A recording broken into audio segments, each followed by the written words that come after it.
Hey everyone, and welcome to today's Explainer.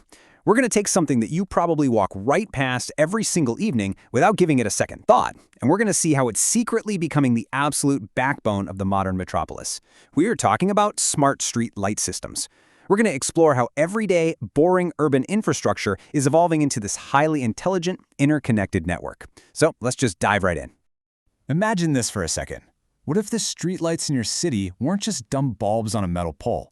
What if they were actually thinking, communicating with each other, and reacting to the world in real time? Imagine an infrastructure that is actively saving your city millions of dollars and drastically cutting down energy waste, literally while everyone is fast asleep. Now, that might sound a bit like science fiction, but that's the actual reality of the technology we're breaking down today. Here's a quick look at our roadmap for the day. First, we'll look at the anatomy of a smart light. Second, motion and adaptive lighting. Third, connecting to the cloud. Fourth, proactive maintenance and alerts. And finally, smart cities and big savings. All right, Section 1, Anatomy of a Smart Light, the basic building blocks. We are way beyond just a simple light bulb and a wire here. Today's fixtures have integrated motion and light sensors mounted directly onto the hardware itself. This entire intelligent design builds really heavily on the fundamentals of embedded systems, specifically microcontroller logic and IoT connectivity. Basically, the pole isn't just holding up a light anymore, it's holding a dedicated microcomputer that is constantly sensing its environment.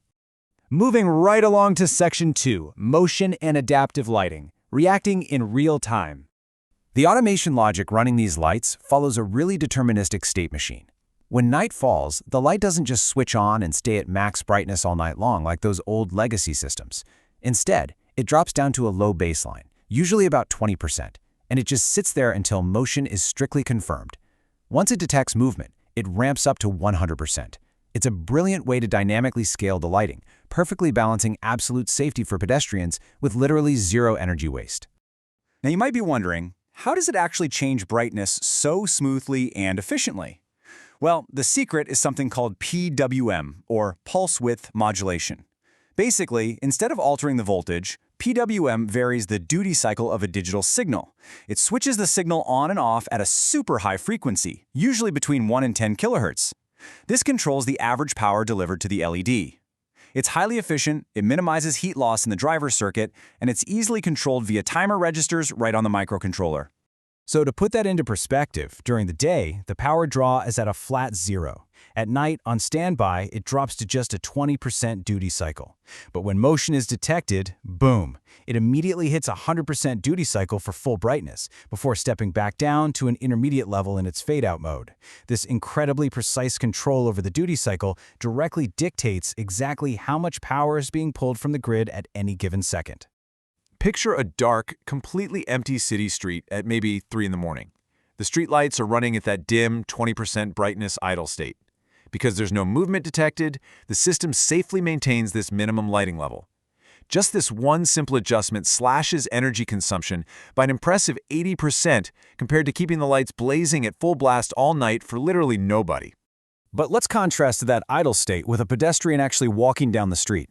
The second they approach, a PIR sensor detects them, and the microcontroller ramps that PWM signal up to full brightness in a matter of milliseconds.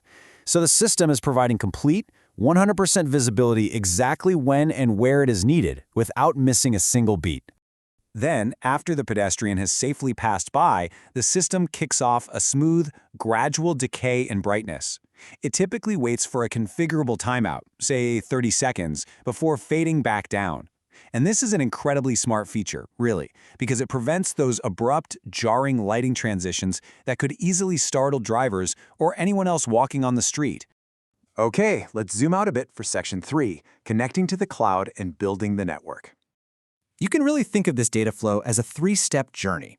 Step 1 starts right at the edge device. That's the microcontroller and the sensors sitting up there on the pole. Step 2, the data travels from that pole to a local network gateway. This is usually done using Wi-Fi or a highly secure long-range LoRaWAN transport. And finally, Step 3. The gateway pushes everything up to a centralized cloud dashboard, giving the city access to real-time analytics and remote control. This entire network relies on a brilliantly layered architecture. Right at the core, you have the individual smart pole. One layer above that is the zone gateway, which aggregates data from anywhere between 50 to 200 individual nodes across a city block. And wrapping around the whole thing is the City Control Center. This kind of setup is incredibly scalable. It allows a single dashboard to effortlessly manage literally thousands of poles spread across multiple city districts. And the sheer breadth of real-time telemetry these systems capture is just wild. Obviously, we're monitoring the basic on, off, and fault statuses, but we also track real-time power draw, checking both current and voltage. We monitor the health of the network connectivity itself, keeping an eye on signal strength and packet loss. We even pull in environmental data, like ambient temperature and local light levels. It essentially turns a simple light pole into a powerful diagnostic and environmental sensor for the whole city. Which leads us perfectly into Section 4, proactive maintenance and alerts, fixing it before it breaks. This technology represents a massive, game-changing shift from reactive to proactive maintenance. Think about the old way, waiting for a citizen to call in and complain about a dark street. Now, the system predicts and reports faults completely automatically. If a current sensor detects zero draw, the system instantly logs an LED failure alert. Whether it's a sensor fault, a communication loss at the gateway, or some weird voltage spike tripping a breaker, it all generates an automated time-stamped alert with exact geolocation tagging dispatched straight to a technician's device. And the payoff for all this automation? A staggering 60% reduction in mean time to repair. By utilizing these automated fault logs and predictive models, repair crews know exactly where to go, what's broken, and what replacement parts to bring before they even pull out of the depot.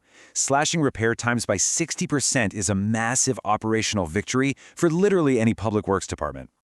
Finally, let's look at the big picture in Section 5, Smart Cities and Big Savings. The macro impact. Those old-school, buzzing orange streetlights, the traditional HPS lamps, are absolute energy hogs. Their massive annual energy consumption completely dwarfs what modern solutions require. By combining modern LED technology with the adaptive motion control we talked about earlier, cities are seeing the absolute highest possible return on investment. The power consumption drops to a sheer fraction of what those older models pull from the grid. Let's actually break that return on investment down a bit further because the numbers are crazy. An outdated HPS lamp typically burns out in maybe 2 to 3 years. A smart LED system that boasts an astounding lifespan of 25 years. You are virtually eliminating the labor costs of constantly rolling out trucks to replace dead bulbs, all while getting these massive energy efficiencies. Which brings us to what is easily the most critical statistic of this entire explainer, an 85% reduction in total energy usage. When you combine the raw efficiency of the LED hardware with the adaptive dimming logic, you are cutting municipal lighting energy bills by 85%. For a typical city deployment, this results in a super rapid payback period of just about 3 years. And everything after that is just pure savings. And the craziest part, this is literally just the baseline. Looking ahead, these smart poles are really just the foundation for some incredible future innovations. We are looking at AI predictive control, where machine learning actively forecasts pedestrian traffic to pre-adjust brightness. We're going to see completely off-grid poles powered by solar and local battery storage. 5G integration is going to enable ultra-low latency coordination across the entire city. And perhaps the coolest of all, V2X communication, where the streetlights are going to communicate directly with autonomous cars to massively improve road safety. To wrap up today's explainer, I want to leave you with this thought to ponder. How does adaptive lighting reduce energy consumption compared to those rigid, old-school timer-based systems? Think back to the idle states and sequence logic we looked at today. Standard timers just run lights at full blast, wasting power whether someone is actually there or not. But real-time sensor data fundamentally outperforms them by giving the city exactly the light it needs, precisely when it needs it, and not a single watt more. Thank you so much for joining me on this deep dive, and hey, keep your eyes open the next time you take a walk at night.